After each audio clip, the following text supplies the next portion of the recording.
갈릴리 해변으로 지나가시다가 시몬과 그 형제 안드레가 바다에 금을 던지는 것을 보시니 그들은 어부라. 예수께서 이르시되 나를 따라오라.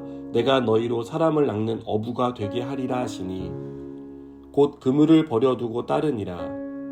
조금 더 가시다가 세베대의 아들 야고보와 그 형제 요한을 보시니 그들도 배에 있어 그물을 깁는데 곧 부르시니 그 아버지 세베대를 품꾼들과 함께 배에 버려두고 예수를 따라가니라. 그들이 가버나움에 들어가니라. 예수께서 곧 안식일에 회당에 들어가 가르치시매 무사람이 그의 교훈에 놀라니 이는 그가 가르치시는 것이 권위 있는 자와 같고 서기관들과 같지 아니함일러라. 마침 그들의 회당에 더러운 귀신 들린 사람이 있어 소리질러 이르되 나사렛 예수여 우리가 당신과 무슨 상관이 있나이까? 우리를 멸하러 왔나이까?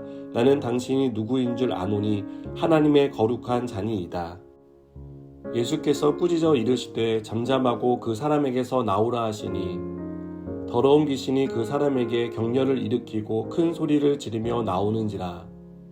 다 놀라 서로 물어 이르되 이는 어찌미냐? 권위 있는 새 교훈이로다. 더러운 귀신들에게 명한즉 순종하는도다 하더라. 예수의 소문이 곧 온 갈릴리 사방에 퍼지더라. 회당에서 나와 곧 야고보와 요한과 함께 시몬과 안드레의 집에 들어가시니 시몬의 장모가 열병으로 누워 있는지라. 사람들이 곧 그 여자에 대하여 예수께 여짜오는데 나아가사 그 손을 잡아 일으키시니 열병이 떠나고 여자가 그들에게 수종되니라. 저물어 해질 때 모든 병자와 귀신 들린 자를 예수께 데려오니 온 동네가 그 문 앞에 모였더라.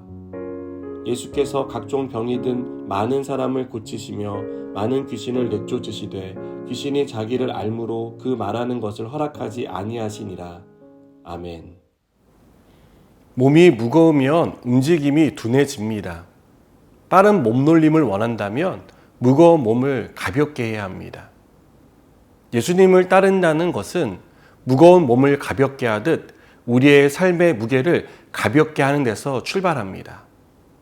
삶을 가볍게 하기 위해서는 과감하게 버릴 수 있어야 합니다.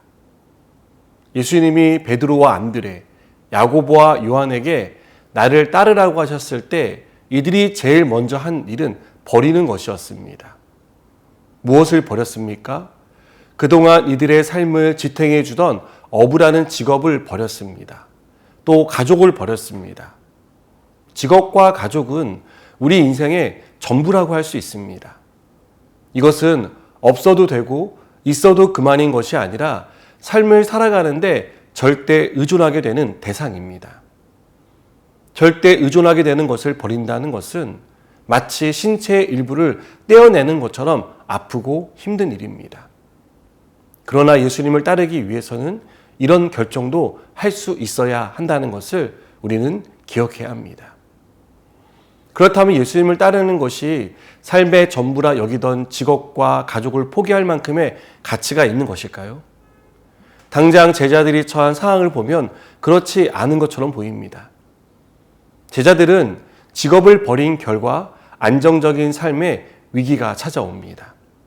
스스로 먹을 것을 구해야 했고 잠잘 곳도 마땅하지 않았습니다. 예수님을 따른다고 하루아침에 영웅이 되거나 삶이 크게 개선되는 것도 아니었습니다. 사서 고생을 하는 꼴이 되었습니다. 만일 제자들이 이 모든 사실을 알고 두 가지를 저울질했다면 아마도 버리지 못하고 따르지 않았을 것입니다. 제자들은 예수님의 말씀에 순종했습니다. 충분히 고민하기보다 나를 따르라는 주님의 말씀에 순종했습니다. 그랬기 때문에 버리고 따를 수 있었습니다. 주님이 우리를 어떤 일에 부르실 때 우리는 고민을 많이 합니다. 여러 가지 사항을 고려합니다. 그렇게 하다 부르심에 응답하지 못하는 것을 봅니다. 주님이 우리를 부르실 때 그 부르심에 대한 반응은 고민과 계산이 아닌 순종이어야 합니다. 그래서 순종은 무모해 보입니다. 아무것도 준비되지 않았고 예상도 되지 않는 삶을 산다는 것은 사람들이 볼 때 어리석고 무모해 보이기 때문입니다. 그러나 주님은 우리를 무모한 삶으로 부르시지 않습니다. 여러분, 이 사실을 믿으시기 바랍니다. 주님의 부르심에는 영광과 은혜가 있습니다. 예수님을 따르게 된 베드로와 안드레, 야고보와 요한이 본 것은 무엇입니까? 예수님이 가르치는 내용이 그동안 들었던 종교 지도자들의 가르침과는 다르다는 것을 보았습니다. 귀신이 쫓겨나는 것을 보았습니다. 병든 사람에게 손을 얹자 아무도 고치지 못한 병이 낫는 것을 보았습니다. 특히 베드로는 열병에 걸려 누워있던 장모가 예수님이 손을 잡아 일으키자 열병이 떠나고 건강해지는 것을 보았습니다. 여러분, 주님은 이 일을 통해 제자들이 따르는 주님이 하나님의 아들이라는 것을 보여주셨습니다. 하나님의 아들을 따르는 것보다 더 귀한 삶이 어디 있겠습니까? 더 가치 있는 일이 어디 있겠습니까? 이보다 더한 영광과 은혜는 없습니다. 감사한 것은 우리가 바로 이렇게 영광스럽고 은혜로우신 주님을 따르고 있다는 사실입니다. 하나님의 자녀가 되어 주님과 동행하고 있습니다. 오늘도 주님은 우리에게 주님을 믿고 따르라고 요청하십니다. 그 요청에 내 생각과 내 계획을 과감히 버리고 순종하는 저와 여러분 되기를 축복합니다. 기도하시겠습니다. 주님, 따르라고 말씀하실 때 과감하게 따라갈 수 있도록 은혜를 베풀어 주시고 그 따름을 통하여 주님이 베푸시는 은혜와 영광스러운 그러한 축복을 허락하여 주시옵소서. 예수님의 이름으로 기도드립니다. 아멘.